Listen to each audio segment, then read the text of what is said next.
Good morning everyone and welcome back po ulit sa aking YouTube channel. For today's vlog mga kasuki, magluluto dilis recipe. Gagamit na lang po tayo ng instant fry para hindi na po tayo mag-mix ng iba pang mga sangkap. Yan po ay ready na yan.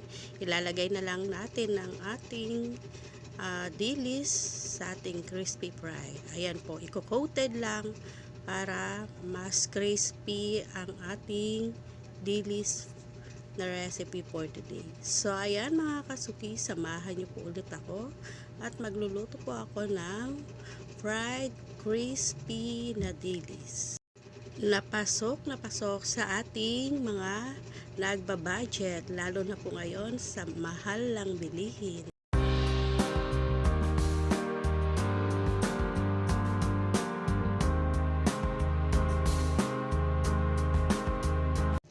Natawa po ang mister ko dyan kasi isa-isa kong nilalagay yung dilis. Sabi niya, aabutin ka ng taon bago mo maipreto lahat yan.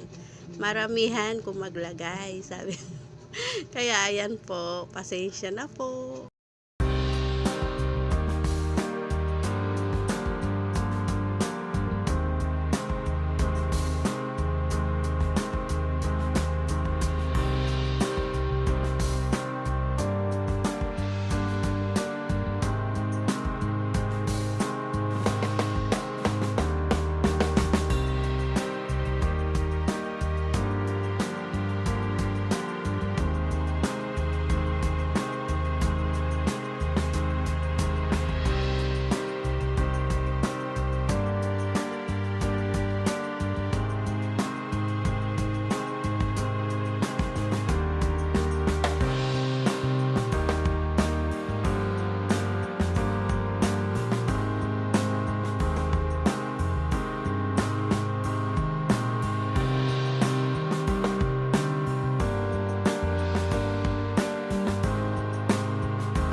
Eto po, luto na po ang ating dilis crispy at yung aking sausawan na suka na ginawa ko lang. Yan po, napaka crispy at unang subo para sa inyo yan mga kasuki.